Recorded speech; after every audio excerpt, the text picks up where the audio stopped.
Nah, persoalan tanah ini sebenarnya ya masa klasik lah ya Pak Nata ya. Memang ini sudah terjadi, sering terjadi, apalagi sertifikat ganda. Ya. Orang ada sertifikat lain selain yang kita miliki, dan itu sudah terbiasa.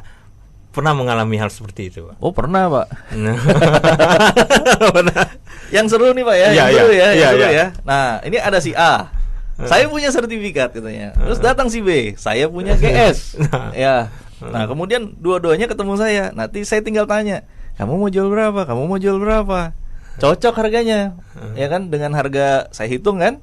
Oh, ini secara bisnis ini masuk nggak sih? Untung ini masuk ini kan. Nah, ya sudah, ini punya kamu si A, ini punya kamu si B. Ya, mana punya kamu dua-duanya. Selesai, Pak. Itu sudah nggak masalah ya, walaupun sudah nggak masalah. Dua surat, tapi asal pandai-pandai kita untuk menyelesaikannya aja, Pak. Ya memang disitulah, Pak. Tinggal kemampuan kita kan. Dimana orang melihat itu horor, bagaimana kita bisa merubah itu menjadi honor. Bahasa tadi ya, menemukan berlian dalam lumpur ya. Iya. Oh, kelihatan lumpur, ternyata dalamnya berlian.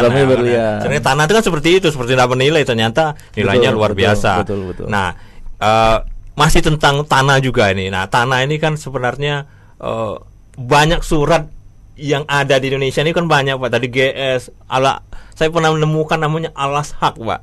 Jadi surat tebas, surat camat, dan akhirnya sertifikat. Yeah. Nah, kalau di kota ya mungkin itu tadi Pak ya, sertifikat kebanyakan. Betul. Nah, ini sebagai pebisnis, misalnya orang yang mau mulai berbisnis properti, misalnya orang menawarkan tanah tapi suratnya bukan final, maksudnya bukan sertifikat. Nah, apa yang harus dilakukan ini, Pak? Misalnya GS atau apa sih surat-surat yang lain lah seperti itu. Saya bisa jelaskan, Pak. Iya. Tapi yakin sih 1 jam nggak cukup. Ya, cukup. Yang paling sederhana. Ya. Saya walaupun saya mengerti, tapi saya lebih senang berpartner, berteman ya dengan orang yang memang pakar di bidangnya. Okay. Nah, karena saya baru mengerti dia pakar, gitu kan. Jadi saya carilah legal consultant tadi. Nah, saya minta pendapat dia. Ini saya cocok lokasi ini, coba tolong diperiksakan dulu apakah kita bisa jadikan tanah ini sertifikat, ataupun misalnya sudah sertifikat, apakah ini clear and free. Balik itu aja, Pak, sebetulnya. Iya, balik lagi ke situ lagi. Dan soal tanah suratnya apa ya? Nah, kalau di Indonesia ini banyak sekali memang nama suratnya. Kemudian instansi pemerintah yang mengeluarkan surat ini pun juga dari dulu itu cukup banyak juga. Apalagi dulu itu kan tidak semuanya komputerisasi.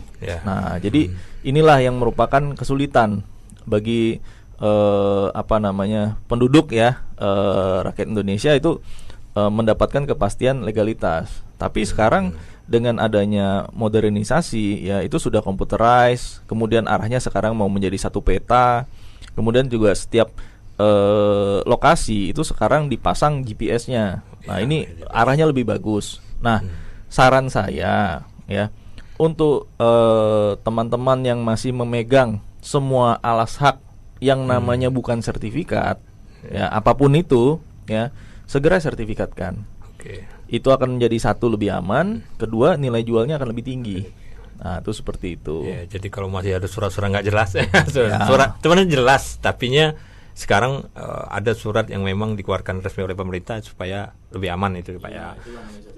Oke, nah kita jeda dulu. Nanti kita akan lebih jauh lagi menyangkut bisnis properti dan menjawab pertanyaan Ibu. Saya lupa tadi Ibu Mary terkait dengan ada bisnis properti, harga propertinya tuh murah banget.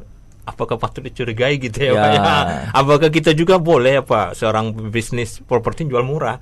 Apakah boleh juga seperti itu nanti kita, karena terkait dengan 3 bahasan besar ini, itu salah satunya menjual, tapi itu terakhir nanti kita akan bahasnya.